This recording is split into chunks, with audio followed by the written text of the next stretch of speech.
I've been out for a while because I've been working on my program, which I would really love to share with you um, when I'll make it done. And I'm still in the process of working on it, and I really hope that you would like it once I'll introduce it to you. But now um, I want to speak with you about uh, the reasons for us to communicate with each other and the reasons of us to speak more and communicate more, and uh, the reasons to maybe oppositely to communicate less. So I would start with explaining um, why would it be beneficial for you to uh, speak at all. And um, the most obvious thing that comes to mind, first of all, is to share the meaning in order to cooperate with each other, right? Uh, if you imagine like this ancient people trying to catch the animal, and they kind of scream it to each other, let's say, or I don't know, maybe they are actually talk, and they give signs and messages, and they do that because that what it requires to share the information, which once shared could help you out and help out other people. So is the first thing that comes to mind, but what are the other things? Not so obvious, not so surface. What are the reasons for us to speak at all? And um, one of the important reasons has been highlighted by the Jordan Peterson and in his book Beyond Order. Um, and that was the reason that when you speak, you think, uh, and thinking is actually a complex process, as he highlighted. With we oftentimes kind of imagine thinking to be in a simple process because we do it all the time, but it's not necessarily true, because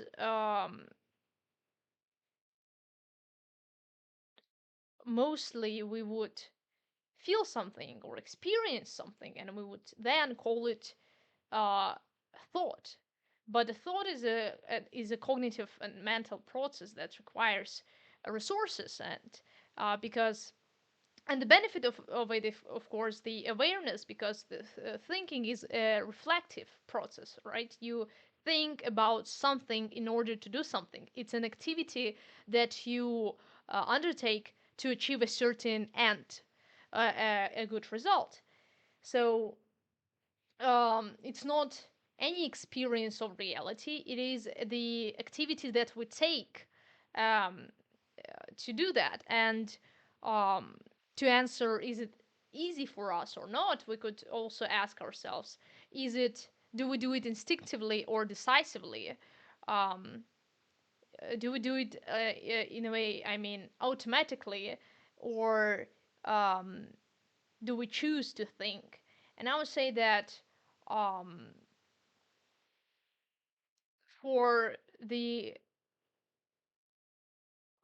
for the deeper reflection require decisive will, because they require a sort of cognitive load, like mental resources that you put. So it's um, doesn't happen instinctively, uh, because that's how instinctive act. It's a mechanical kind of process that arises with the trigger that enables the reaction, right? Instinctive reaction. Something triggers, and then something else reacts on that trigger. So in a sort of way, um, instincts are reactive, right? Maybe they are not proactive. And of course, you can say that, well, if even if you want to reflect on a deeper level, you still need you still need um, something to trigger you, like a reason to think deeper. Uh, but um, I would still say that um,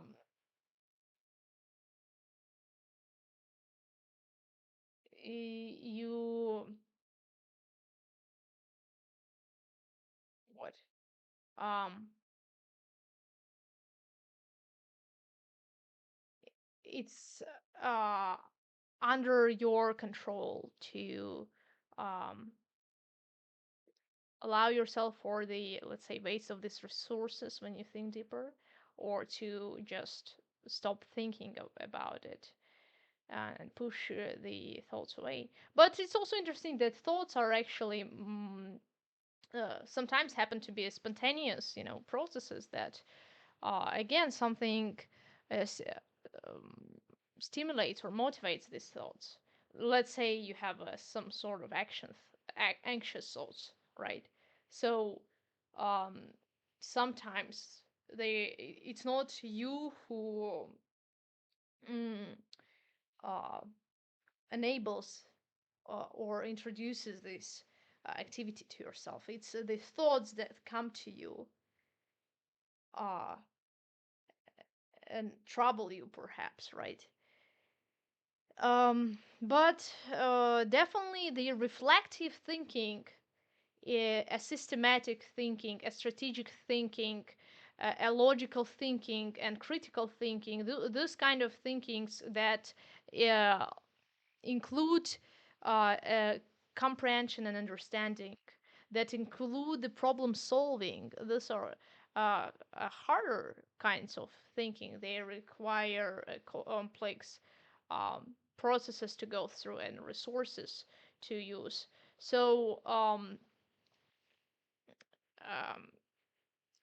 why have I mentioned it? I mention it because um, this is to say that not everyone um, deliberately chooses to reflect on these kinds of levels, on a deeper level, on analytical level, to comprehend, to understand more, because again, it's uh, what it's costly, right? It's resource costly.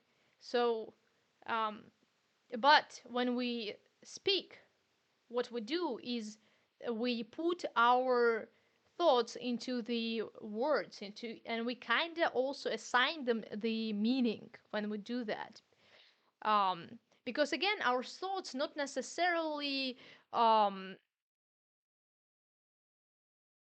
as rational as we imagine them to be. Oftentimes, they are more linked to the feelings, because this is just the way we experience reality, right? When we even think relating ourselves to something, we oftentimes uh, ex- experience something that is hard to put in words, right?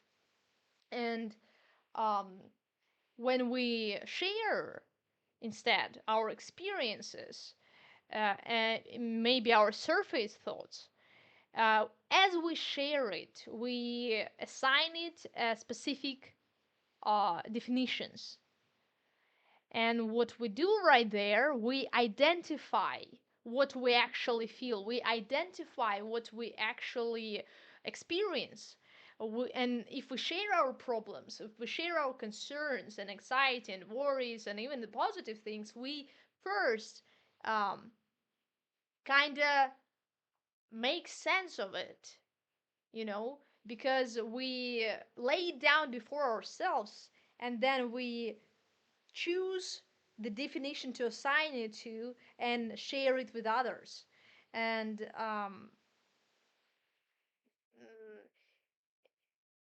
this is the making sense process. It's this is the process of understanding, if you recognize it, because you, let's say, have a sort of a problem, which is actually just, let's say, your experience, your feelings, and then you are lost and slightly confused in it because it's yet not that certain and named. And then when you want to share it, you have to identify what it is, because and you have to identify it in the most real sense, because you have to take out from it the most real thing that would be also recognized by others, by the people you share it with, so they could understand what you're saying. So it would not be completely turned out of reality, but so they could also find it within themselves. So you take out the most realistic shared experiences and you put it in words and then you share it. Um, of course, words in themselves are the kind of a result of this shared reality, the most kind of the real reality that is shared by others and is real proportionally to that. That's how we understand that it's real, because it is real in so much so that majority of people would also be able to notice and experience it, right? Um, yeah, because it's not that hard to convince someone continuously on the lies. Um, i- i- it's a work to do, and what passes the test of time and experience is what in some ways is proven to be real and true. And so yes, and as we speak, we um, first making sense of what we experience, of the life we go through, and the more we speak about it, the more we have to make sense of it. And this is another advantage of speaking. So the first one was the cooperation. It was about moving in the world with other people. And it's, of course, not only cooperation in the way of the uh, physical activity, it's cooperation in anything. It's cooperation in understanding the truth, understanding the world, understanding the reality, moving closer to some better end, let's say. So, cooperation in different kinds. It's just the engagement with other players, with other people.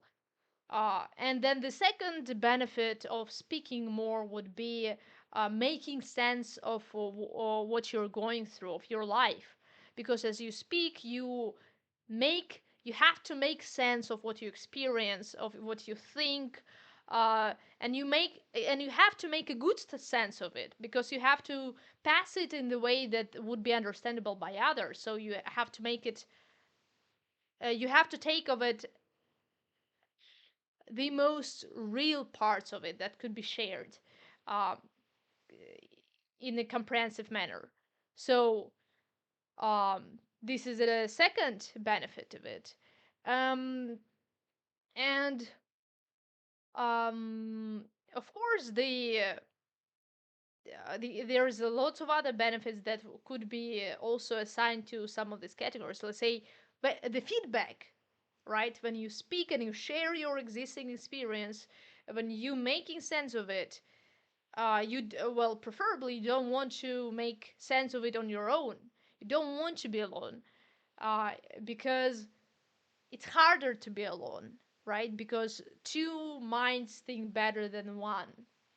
And if you're lost, there at least would be someone who could present another angle of reality to you and to bring you back from your deviated path, let's say, right? Bring you back to reality. And this is hopeful, because when you're lost and confused, uh, what? Uh,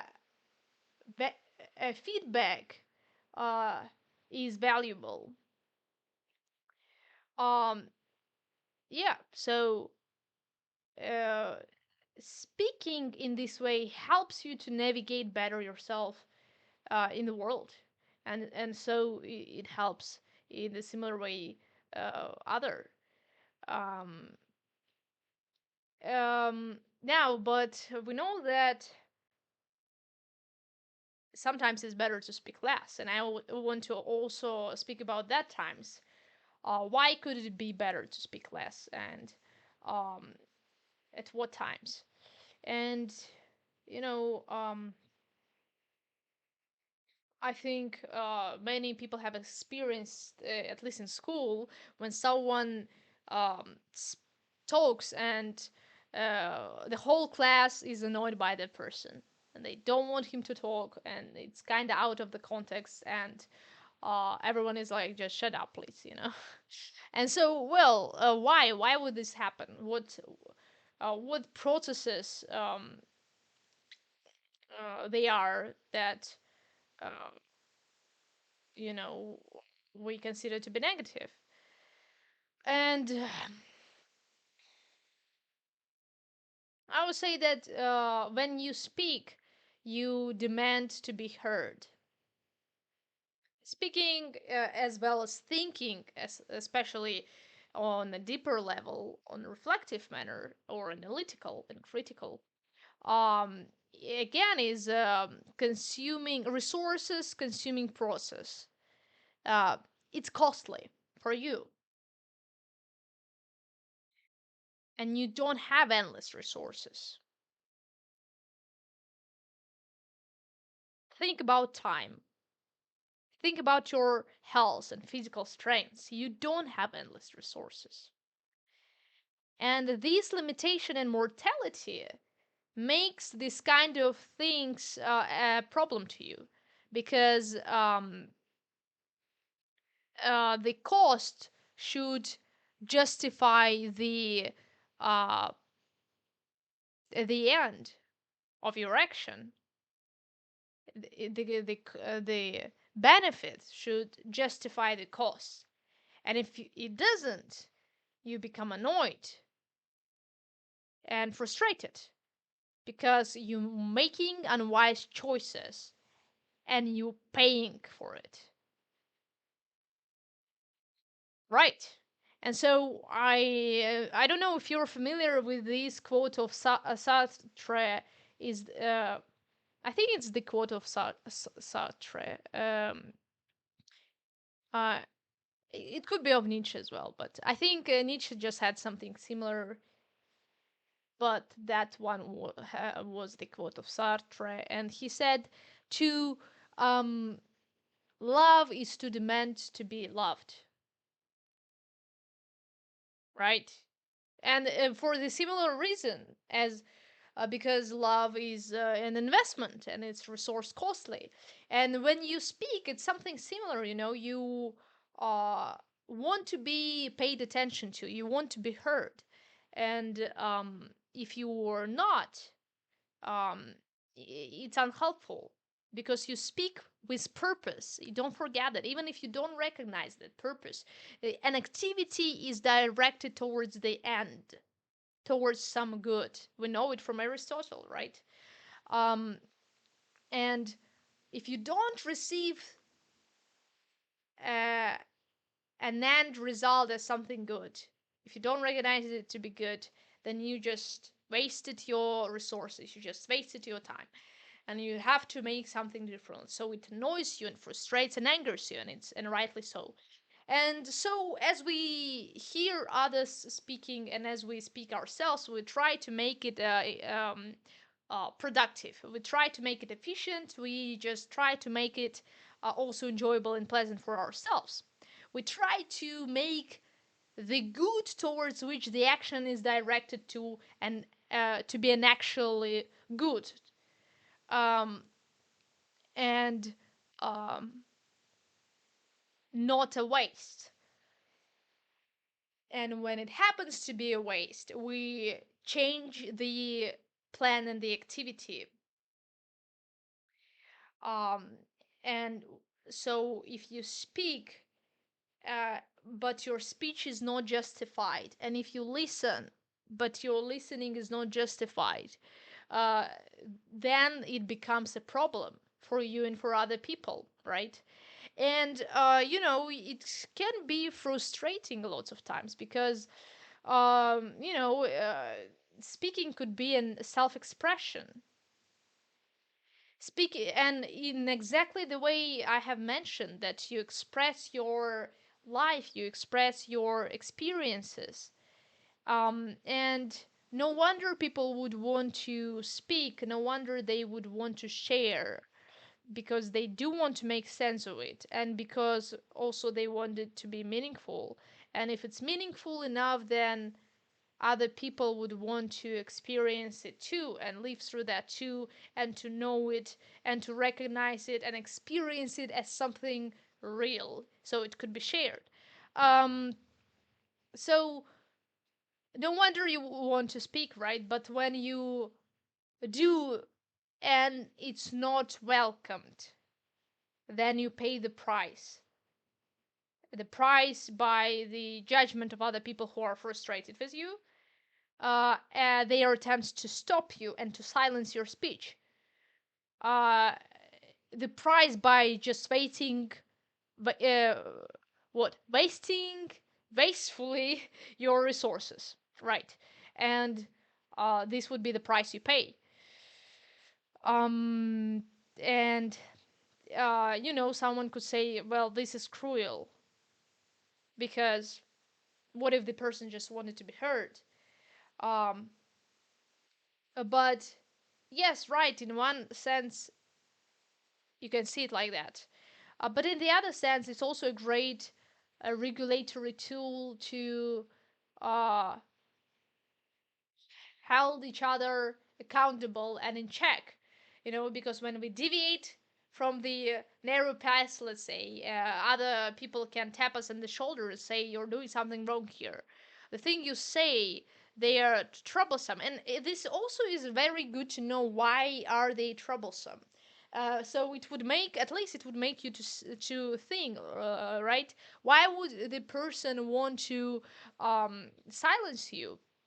The answer might be that you undermine his good, his benefit, and so this becomes a bad for him.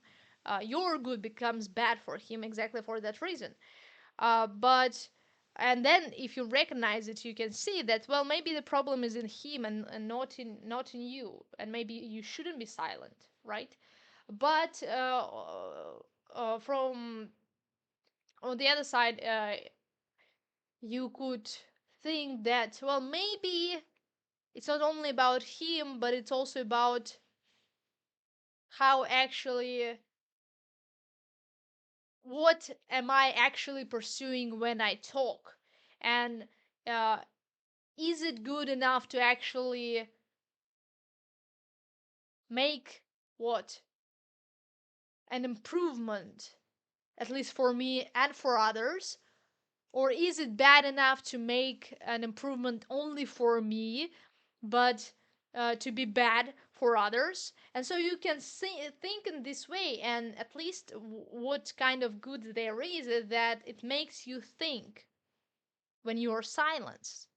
It makes you think that, not I make it to the absolute, but maybe you're judged, or just uh, you receive a negative feedback. um so because again, this is a feedback, and it is helpful as you think about it, because you don't want to be in the prison of your mind. If you say something that is wrong, for example, how do you know that it's wrong? If you think it's true, how do you know that it's wrong? If it answers your experiences, how do you know that it's wrong? And then, well, maybe some other guy can come to you and say, well, it could be wrong potentially because I don't experience it at all. Or he could say, it could be wrong potentially because in my experience it works completely the opposite way. And then you would need to think about it more, and then you would have more reason to correct yourself and adjust yourself, and to view the world differently, and not as you do now. And get out of that prison of only your own mind, and receive some valuable feedback. So even that negative aspect that we talk about, it's actually not to make you think less, but to think more. And as you think more, you have more chances to express it verbally, to speak more. So a good what even a good listener would be a good speaker, um in all other factors included, of course. But that is to say that the reason for you to let's say that could be there for you to speak less actually also should be a reason for you to think more, and after a deeper thinker, well, deeper thinking, to speak more. Oh, hey. What? Let me guess. I okay. Yes, but guess what? Mm, I welcome you here. You know, just having some good time with myself, talking about some things that hopefully uh would be interesting for others. Yeah, that's the topic. You're right.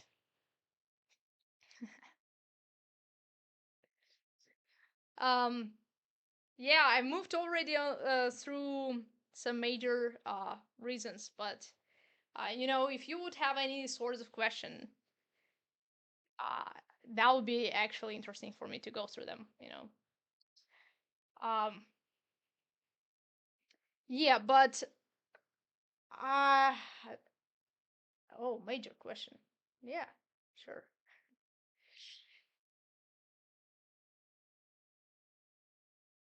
I've been talking about that the reasons for us to speak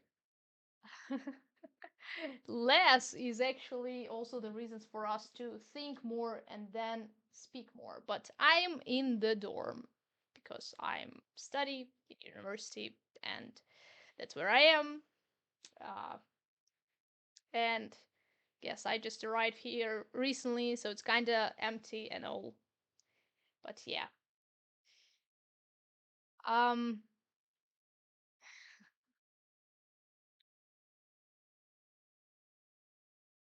Uh, yeah. So yeah. So I've been talking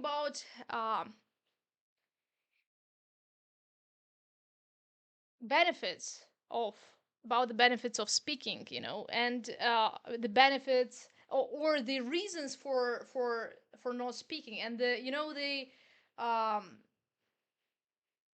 major reasons for not speaking would be that this could be interesting for you, because that's been interesting for me, is that um to speak is to demand to be heard. That's what's been kind of my highlight.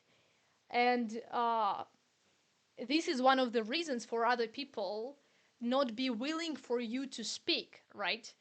um, and I talked about that we experience this to be true when we are in the classroom, let's say, and some person will talk, and other classmates would not like it or be irritated, right? And the reason they would be irritated is because this is actually resource consuming. There's times that passes, and their attention they need to pay to his speech. They have to listen to what he says. And uh, when you listen, it's not only listening, like it's not just your ears that working, it's your mind that works. You have to make sense of what the other person is saying. It's a cognitive process, and this is costly for you, because you have to pay with all that resources, as you pay your attention to the person, as you try to make sense of what he's saying. And there is also another aspect, is that how are you trying to make sense of what he's saying? And I think that the way we're making sense of what the other person is saying is that we're relating it to us. So as someone shares something with us, we should kind of uh what we understand it in a way as we look at what we experience ourselves and think about it, right? And kind of um, that's how we're able to recognize the meaning he attempts to share with us. We catch the shared meaning that is used between people, and then we also are able to recognize this shared meaning because we have lived through that. And uh, or because someone at least has lived through that and has defined it in a way so we could also understand it. It's interesting that there are some terms and the concepts and we that are new to us. We Google their definition. We uh, learn it, and we are able to, let's say, understand or memorize them when we understand the role it plays, when we understand the definition. But uh, we would be able to understand the definition itself only if all those other words of definition are familiar to us. And the reason they would be familiar to us is because we have experienced it and faced with it, and that's how the world makes sense to us. We need all these kind of puzzles to be brought on together, and so the picture would be whole, and so we can understand what it is. And so uh, I realize that I speak really abstractly, but um, it's a good takeout that um, as you listen to someone, you also making sense of his experience in relation to uh, your experiences, because it's also kind of his understanding in relation to your understanding, and your understanding is possible exactly for that reason that you at least in some part have experienced and lived through that meaning that it holds. Yeah, that is a really um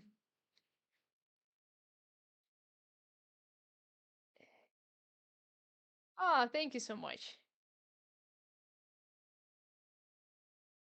um but you kind of can see it from the positive side, right? That uh we when we listen to someone, we pay attention to them, we make sense of the world, and it's great.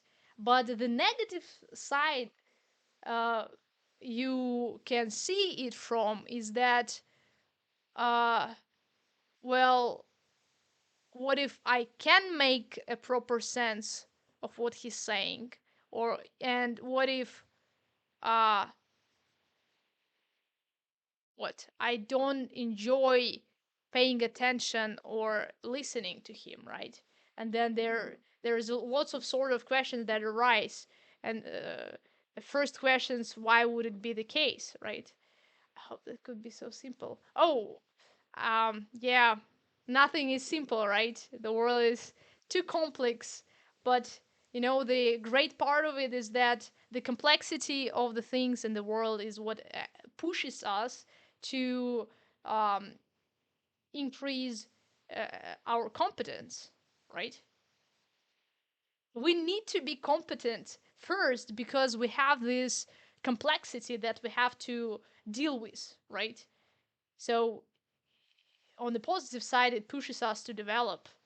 But I hope that could be so simple. Yes, nothing is simple. I do agree with you. I'd like to, you know, feel free to comment how you think that works.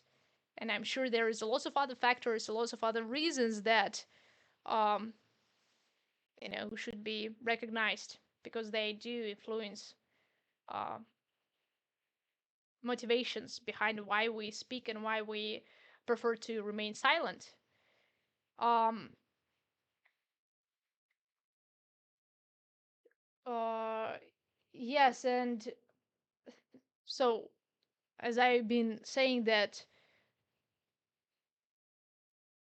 if speaking and listening helps you to make sense of the world, why wouldn't you can ask yourself why wouldn't you want to listen to someone, right? Or to speak.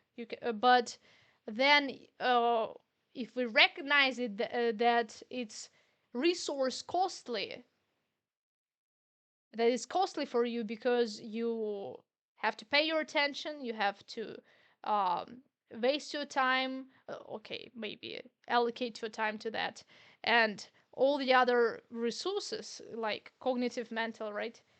Um, well, this is first why it could be the reason that you would not want to do it. Maybe you don't want to um, waste all these resources, but then you would still need to ask yourself like, well, I'm still living, right? And I have to navigate myself and orient myself in life, and so uh, why wouldn't I want to pay the price, and so I could live better and make sense of it if it's what it takes? Why wouldn't I? So this question is still valid because your life goes on and you're still paying in one way on or the other, because your time cannot be freezed and you're still wasting it, right?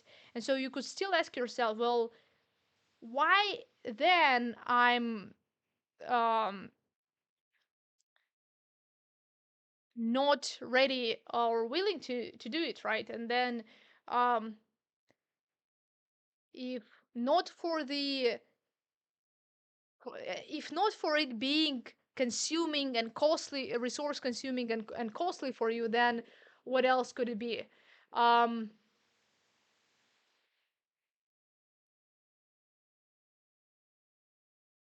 I think another reason is that it has to do something with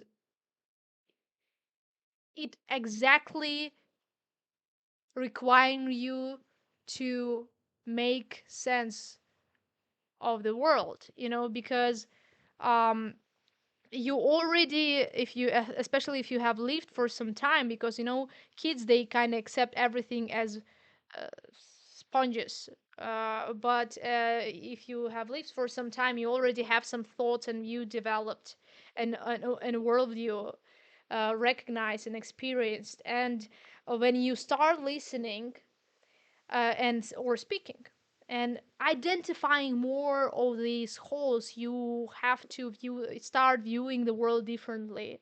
And development is a hard process because some things have to be burned so the other would uh, you know take their place. Some views have to be changed, and it means that you have to let go of the uh, something you hold so something else would be in that place, right? Because you can't have a contradictory views.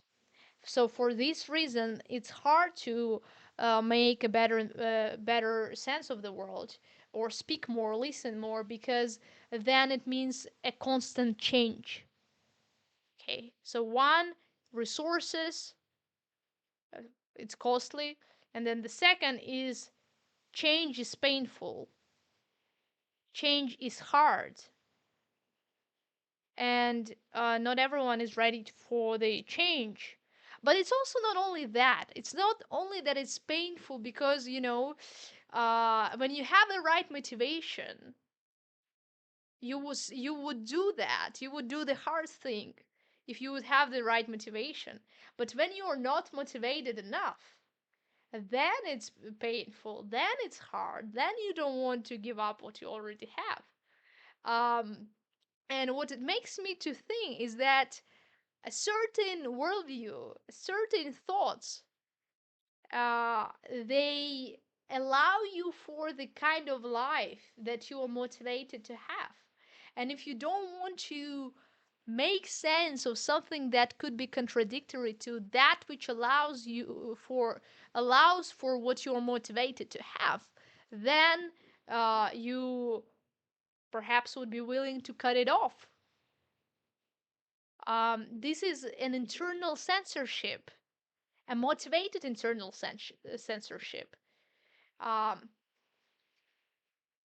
and each lie has a purpose. And so the other reason why you could want to speak less or to listen less could be exactly that. Not only change, but reality that you don't want to have.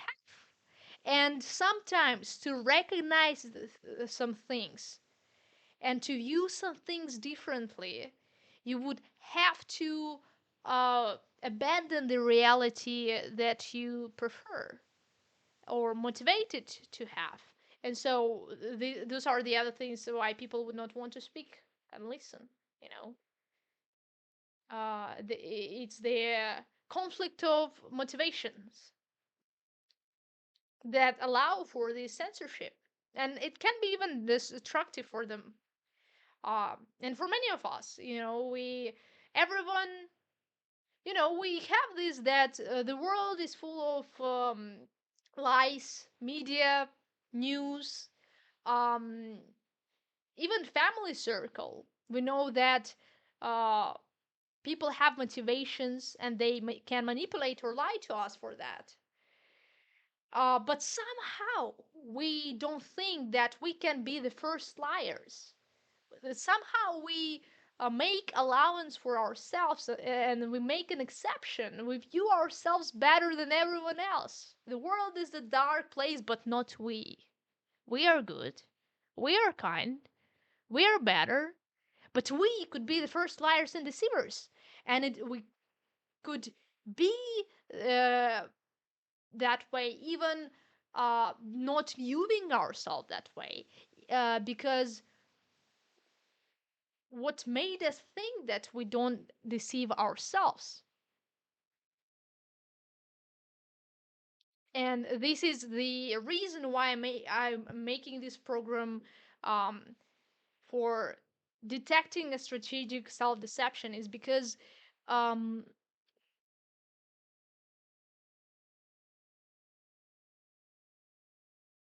if you think that the world consists of many and more liars, and so why would you make an exception for yourself? Don't underestimate the uh, your skill and possibility of you deceiving yourself. If you think most people are hypocrites, why wouldn't you be? And if you don't think you are, if you don't think you deceive yourself anyhow, then perhaps and possibly you're a liar, you know? And I think we have to be willing and desiring to um, challenge our views and perspectives. Otherwise, it smells with self-deception and inner censorship, a dogmatic paradigm and worldview.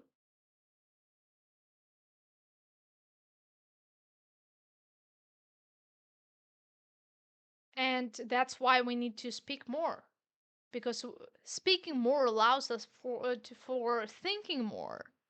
But we also need to speak in a manner that other people would understand us and be willing to understand us, because willingness is an important tool here. It acknowledges what uh, It acknowledges the life experiences of other people. If you don't allow other people to have what they are willing to have, if you forces them, you force your um what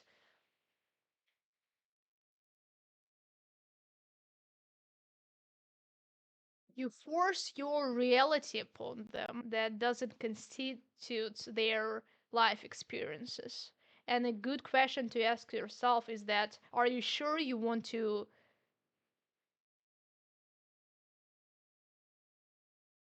take off their experiences from them? Are you sure you want to uh, leave the reality that does not constitute others and their experiences and their motives, their life, their desires? Um, so it's to speak in a manner that other people would be willing to listen to you and pay the price when they don't. Pay the price when, well, you, of course, you can take it off. You would be paying the price eventually as you do things, you know. As you undertake something, you sacrifice something else and you're paying with it. So as I speak right now, I pay with my time and I effort and resources. I have an opportunity cost. I could be doing something else. I could be writing and reading and doing all kinds of things, but I speak right now to you. And so it's better for me to ensure that this is important, um, and good, and also good in a kind of way that would be good for others and not only for me. If I want the world and the reality that constitutes others and and their lives, um, and also listening. That's what you do when you listen less, when you censor yourself so you would not listen. You close your eyes so you would not see the reality, so you would not make sense of others lives through experiences. um, and this is the similar censorship. um, okay, yes. And mm, feel free to make any comments. That would be interesting for me to discuss it. um so and yes, inner censorship is a form and is a self-deception. So, but it's, it's a really thin line because in one way you are regulating what other people, you kind of regulating how other people see the world when you are not willing to listen to them. You kind of um, let them understand the things you actually desire truly. Way to be better would not be not the forest meaning.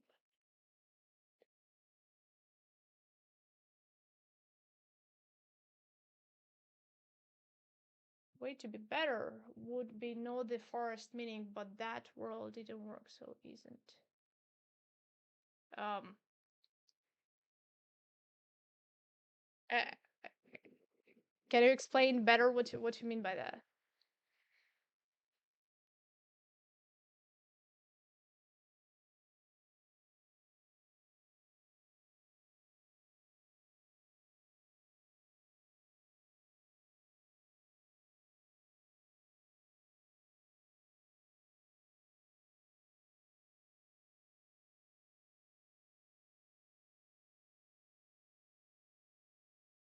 As I move through, I kind of forget the exact sentences I spoke before, so it's hard for me sometimes to catch. Uh, but yeah, I think we do influence the world as because look, we are the part of the world, aren't we? We are the part of reality. We constitute it. It means that our uh, activities uh, and our lives, they constitute the reality as well, right? They are the part of it. And as we change what we do, as we change who we are, we change the um, reality. But again, and speaking and listening allows for it. Those are the tool to what?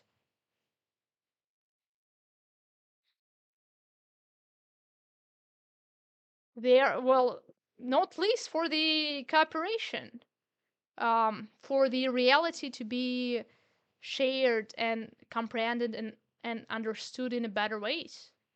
Um, so that it would enable us to uh, what? Adapt to it in better ways. Um, so um, you know,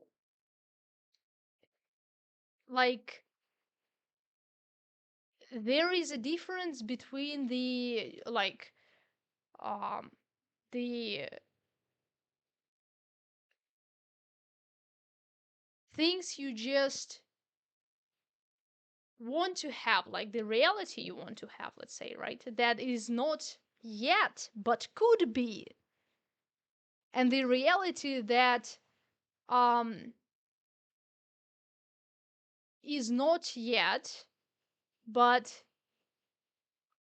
perhaps could not be. And this is a really actually hard question because, uh, you don't know like how much you can change necessarily, how much you can change the reality. Like you don't want to deceive yourself.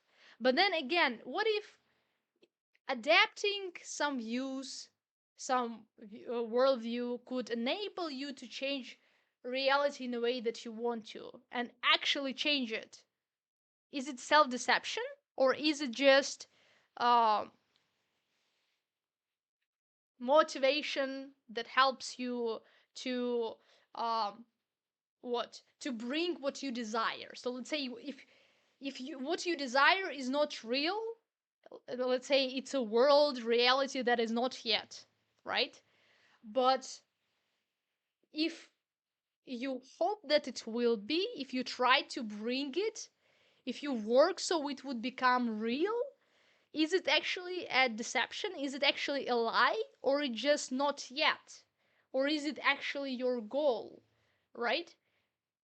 So it's hard like to put the difference here, but I think that um, here is the difference. I think that what puts the line that differentiates the uh, deceptive reality that you hold with the reality that is just not yet, but you want to work for and bring into being is the censorship.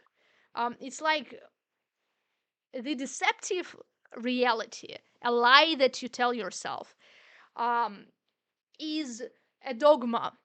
It's a narrative, a story that you keep telling yourself, keep convincing yourself into, but silencing by silencing all the other voices and experiences that you have or receive that contradict this view. So deceptive reality, deceptive story,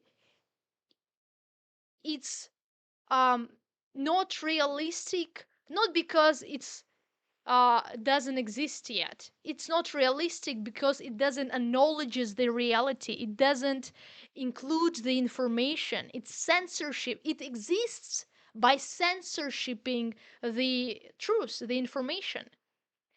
um so um Right, and the speaking and listening are exactly that tools that enable us, They're like the sources that give us the possibility to figure out uh, what is real and to make a sense of it. You know what I mean? But um,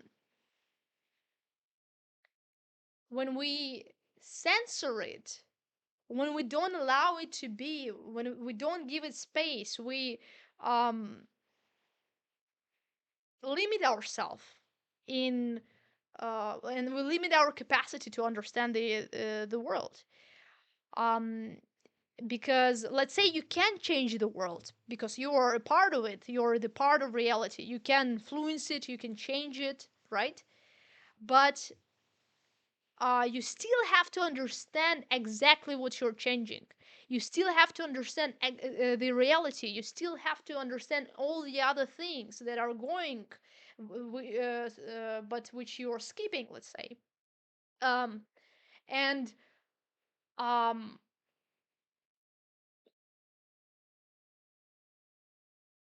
you know, how would you do that if not by your mind and the minds of other people? Because you need the conscious mind to be aware. You need the conscious mind to uh, make a sense of the world, because this is the one that holds the awareness. Okay, maybe I should not be that what maximalistic, because we could also actually use the experiences of animals to um, know more about reality, right? Uh, but I'm saying that what allows us to make sense of it and the awareness that allows us to make a better sense of it is the that exact capacity of a conscious mind. Simple. That's simple. Um, uh, I don't state that it's that simple. I would say this is the important point, because um, I do think that that truth and reality is in complexity. Um, but you know what I think? I think that inability to comprehend this complexity causes us suffering. That is the kind of result of not being able to adapt better. So the solution to that problem, it would be to address all the complexity that there is, a great multiplicity of that complexity, um, a terrifying complexity. And why we need to address it, because it's real, and what is real manifests itself. It manifests itself. We just don't know how, and we don't know what it is, and we're suffering for not knowing it. We could live better if we would know it. We could deal with it. We could navigate ourselves in it. But when we don't know it, when we don't recognize it, uh, the forces that are at play, let's say, we will lose the control. I think the only relative control that we have is the consequence of our capacity for uh, self navigation, for understanding. And so yeah, we deal with it. It's like uh we can deal with it. Look, it's not that one person can do everything, and uh it's also like, we should be humble and understand that not everything is in our hands. But on the other side, um we have this sort of relative control that is interesting. And we can see it when we say that some people are stupid or foolish, right? Why would we say it? Why we would call someone foolish or stupid if we don't assume that there are better choices to make? There are a better understanding of things that we should pursue. Our very judgments signal to our underlying beliefs and assumptions.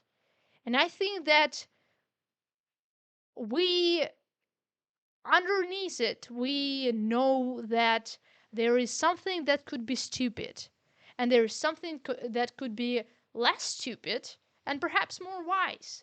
And perhaps we should do less of stupid things and more of wise things. What else can we do? You know, we see the world this way because you know that there are a great deal of stupid things. It's easier to go um uh from the negative side. You know that there are a great deal of uh stupid things, of evil things.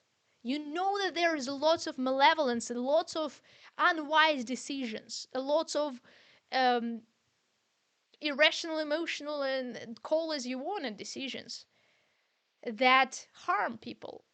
We know that, right? And it's also, kind of signals that we know that it's better to what? To stay away at least from that, from all that evil, malevolence, and stupidity. And we share it in the language. We speak about it. We pass each other the things we don't like, the things we disagree with, the things that we judge, condemn. We pass it on because why? Uh, we do it because that's how we navigate ourselves in the world. We already deal with it in the micro level exactly by, expressing our concerns with it. Oh, don't do it. This is bad. Why? And to answer why, you have to make sense of the world. You have to make sense of what did the person meant when he said that. How will you understand what he meant? Well,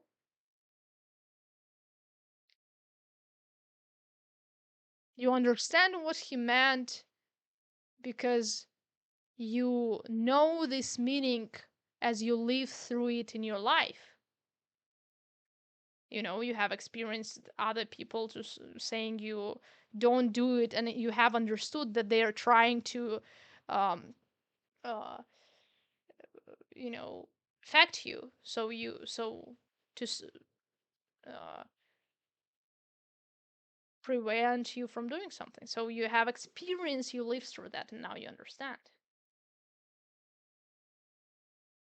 So this is all to say is that um, we do this navigation and dealing in our lives at micro level. We just don't recognize it. We don't recognize that our judgments, our small judgments, they are also navigations. Why would we express it? Why would we share our negative, um even positive experiences? One of the reason is to express our lived reality. This expression in itself helps others to see it better. We just could do it less efficiently or more efficiently.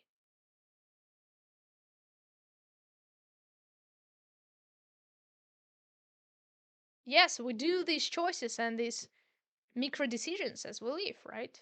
So, um, and another good point is that I've been talking about the willingness, and I said that um, we and like people usually navigate each other in reality. They tap each other on the shoulder when others deviate from the narrow path because their deviation influences their lives. And so, in a conversation, if I would speak with people about things they don't like, about the things that are not interesting to them, they would tap me in the shoulder. They would say it, they would signal to me. Uh, and This is a sort of navigation. They navigate me to the kind of reality that includes their interests. And that's why you would probably want to desire a world that includes other you and not um, force other people to listen to you. So it can be really hard to understand, let's say, that someone don't wants to um, listen what you say, someone wants to censor you. But then when you but it's this censorship makes you to think more, and as you think more about that, you can see that it could be to their own self benefit, but it also could be that you pursue something that doesn't include them, or their best interest, and they're letting you know by turning away from the reality you share with them, from what you say. Because when you say what is valuable enough, other people will listen to you. And what is valuable enough seems uh what seems to be capable of providing uh, shared benefit, not just reductive for you. That's one of the things I think that um, not only like physical things have um, the highest value, because physical things are too limited to be greatly shared. Um, anyway, so uh, kind of go from the topic, but right, this is very important why we should not force people, because it's like the again this thin line. We have to be careful and we have to think about it more and know the reasons for our actions and inactions, because in one hand you can and have to tap other people to let them know when they deviate from that path that includes your life, but you also it is also dangerous for you uh, to over control them, right? Because then you don't let them express what they're interested in, and well, probably it's better to move closer to the world in which would include everyone. Um, so it's hard to understand when exactly you should listen and when not to, and it's a really good question then what can be used as the um, guide, and maybe it's I don't know, we can go from ethics, maybe it's a maxim like do everything from love. Love is the best, like doing something from the best interest of the other person, right? Because when you love, you associate even yourself with that person. When this person is good, you're good. You rejoice for the other person, you rejoice with him and you cry with him and you pursue his best interest. Let's say that's love. So when you do an act from love, um, you tend and tilt toward the world that includes the best interest of the other person and your own.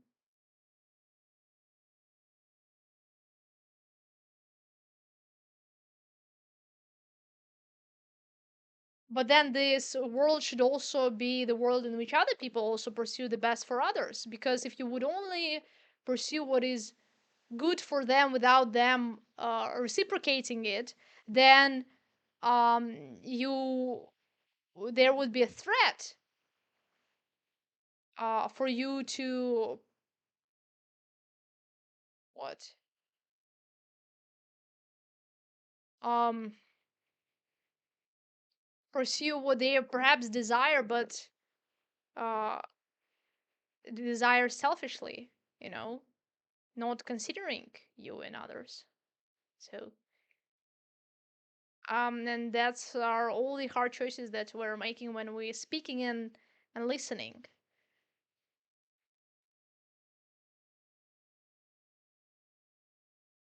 And these would be a good takeout. Speak more in a way that brings uh you closer to the reality that constitutes other people.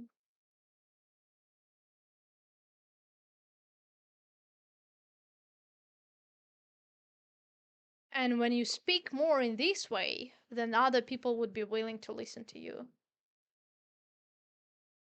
and understand you too. They would be willing to do that. Not forced, willing. And for that to be the case, we, I think, need mutually um, desire that reality, and of course, bring it up. It should be a shared goal and vision.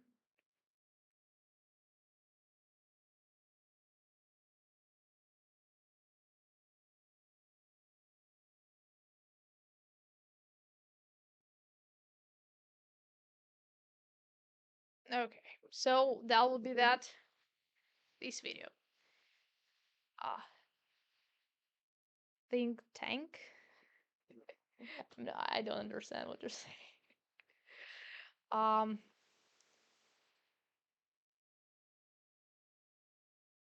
yeah, there's lots of thoughts that Oh, okay. I'm not finished yet. It seems to because I had this thought that um, you know, it's I've been thinking a lot recently that you shouldn't think for others like instead of them, like um if you truly want the best for the other person, you want them to be capable to confront the hardships of the world himself and not to be dependent upon you. That's what you want, for example, for a child. When you um, um you know teach him, you want to teach him in a way so he would be capable of facing the reality himself, not always with you feeding him, uh you you want him to mature, and he would mature by being less and less dependent upon you, um and more capable on himself. And so that what we desire for children, we should also desire for ourselves and for other people. We should desire them to be good on their own and by their own capacities. And I was thinking about that because, for the one who talks a lot, sometimes my speeches they feel like moralization, and multiple people highlighted that to me. And at some point, I just understood that I know why it's the problem. It's the problem because people want to think by themselves, and rightly so. They don't even want to others to think instead of them. They want to engage in that process of thinking and understanding. They want to use their own minds and head. And you, I bet it sounds too logical, but I know we skip that. Um, we skip it too often when we try to share some experience with others, and we want to force our experience upon them. We try to. They don't understand. They have not lived through that. But we try to just make them believe us, convince them. But this is a deception. And it's not good because, well, how do you win by doing that? You just corrupted the agent who was able to uh genuinely uh share his lives through experience, and you corrupted him because he would not share what he truly lives through, but what he's been convinced into sharing. Your reality, your perception. What have you lost? You have lost his perception. You just devalued and lost his perception when you did it. When you convinced him in how he thinks. That's why we should engage in this process of speaking more and thinking more and then speaking more simultaneously. I don't mean necessarily in exact timing, but we should do it in a reciprocative manner, mutually. We shouldn't think instead of others. We should think to enable others to think more for themselves and for us. So we would then think more too. That's how we develop. We should speak not so we would silence others. We should speak so we would enable them to speak more of their own experience. And then that would enable us to speak more of what matters to us, our experience, the way we understand it.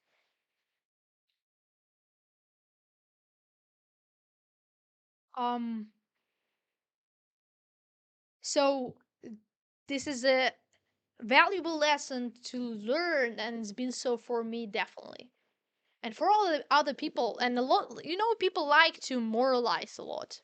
They like because they like their consciousness, because that's who they are. But sometimes we're too dominant with our conscious. We want to enforce it upon other people. We want to force them to see the world the way we see it. Uh, Here, we need humility in recognizing that we don't own the reality, we don't own the truth. We are on that path of learning and comprehending along with other people. We need it too. And so we need other perspectives because we don't own the truth and reality. So why would we want to force upon others what is imperfect and fragile and perhaps deceptive? You know, if when you understand that you have a mission of understanding too for yourself, then you less willing to hold your worldview as a um, gate to the truth itself. You're less willing because you say I need it too. I need to know the truth myself, and my worldview is too fragile. And I can share in as much I can. That would be helpful. Yeah, right. For me and for you, because I identify and make sense of the world, and you too when you listen to me. But I also need you to hear and to listen to your point, to your worldview, because we are uh, both the players in this game of comprehending the world and making sense of it. So it is in this sense that you desire to speak more and to listen more, in a sense that you have a mission of moving closer to reality you're not yet completely comprehend along with other people. And to do it productively, you need them, and you need to think, and you need to think better with them. And so that's great if we can to instead of convincing,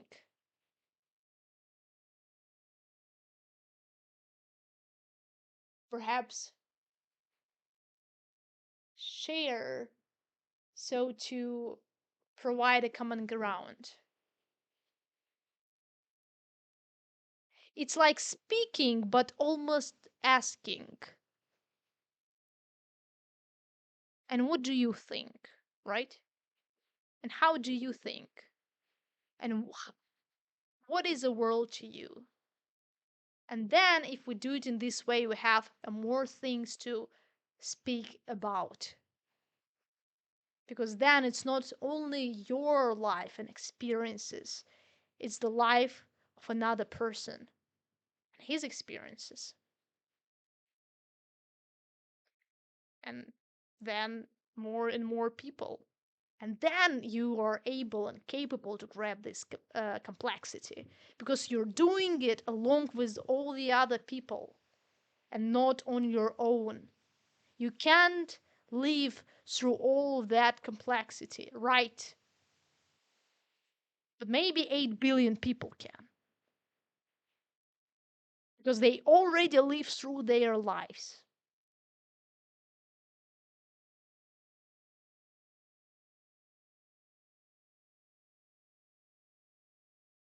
And if they would speak them out and listen to each other what they speak,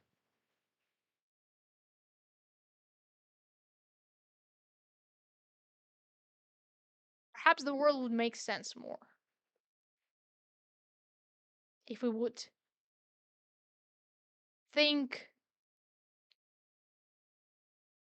together about it and not just on our own.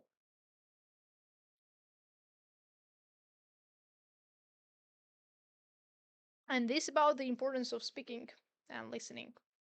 And thank you, everyone, for listening. Thank you for uh, your feedback, your comments, for making me company. Really glad to have you here. All the best.